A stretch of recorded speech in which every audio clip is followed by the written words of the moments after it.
Hello friends, today we are going to discuss the topic about online payments. As you all know, with the recent announcement of demonetization, the government is planning to move towards a digital or a cashless economy. Of course, whether that is possible or there are very lot of challenges in that area. In a country like India, like that of infrastructure, lack of education, all that's a separate matter of debate.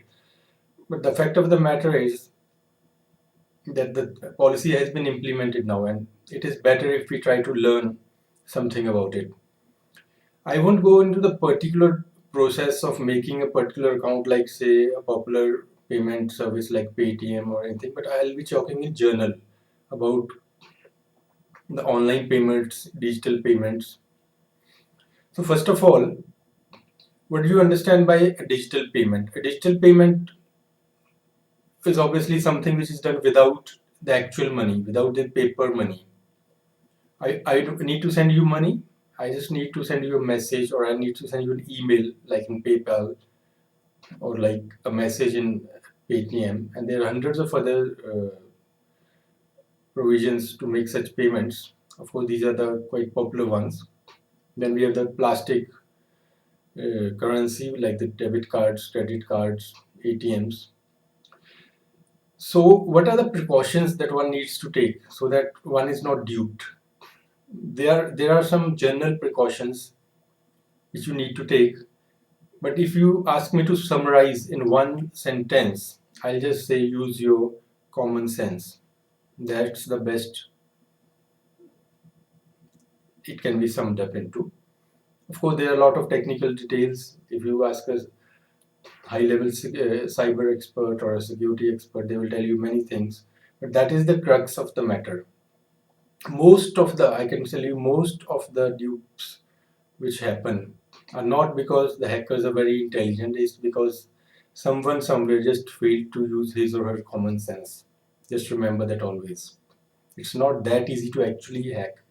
There needs to be some loophole which needs to be exploited, and a very, very high level of knowledge in that. And although that things are possible, but generally speaking, let me give an analogy. Suppose you are in a room in a house, and there's a door and there's a key, and you have kept some valuables inside. So, for all practical purposes, you can say that unless one has the key or makes a master key or a duplicate key, they cannot enter the house. But of course, there are other ways. You can blow up the wall with a crane or with a tank, and you can tear apart the house. But that is extreme situation. In the similar way, using your common sense, a little bit of carefulness, you can avoid 99% of the scams or dupes. And there are very rare chances that you will get caught somewhere. First of all, don't share your information with anyone, even if you don't know how to do it. Of course, then you'll have to figure it out. You need to learn it on your own. Maybe you can watch some video, you can ask someone, but don't give them your real credentials. That is one of the most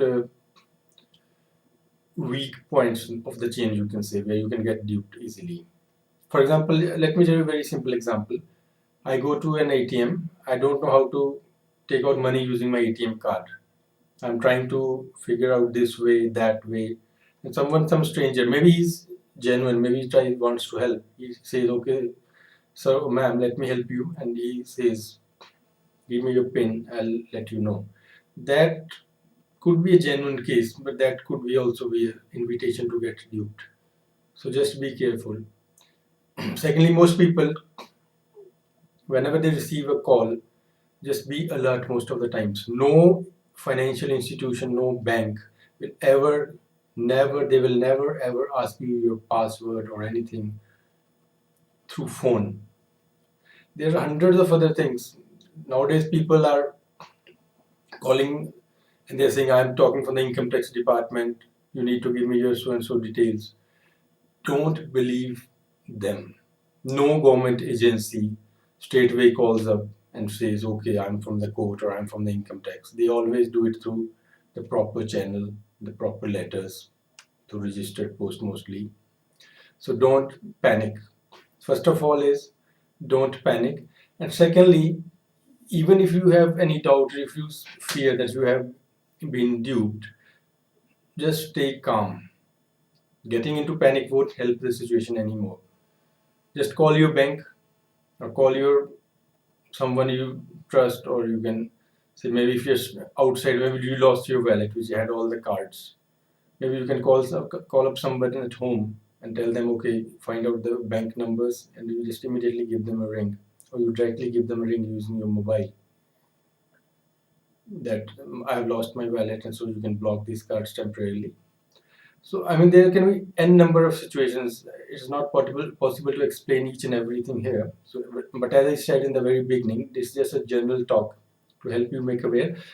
But most of the people, the main purpose of me talking about this stuff here is to just to encourage you that these dangers should not discourage you from using digital payments, not at all.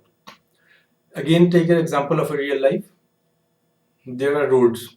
Just get across the statistics of accidents. How many accidents per day? So do you stop traveling if you have to go somewhere? No, simply not. In the same way, digital payments are there and they are going to be there, and you need to get familiarized with them if you don't want to be left behind. Just be careful, learn as much as you can, familiarize yourself with technology, with latest news, with latest updates, and just keep your common sense in mind. And that should be it. Hope this video helps you or encourages you to use digital payments. If you have any questions, you can ask me. Thank you very much. Bye bye.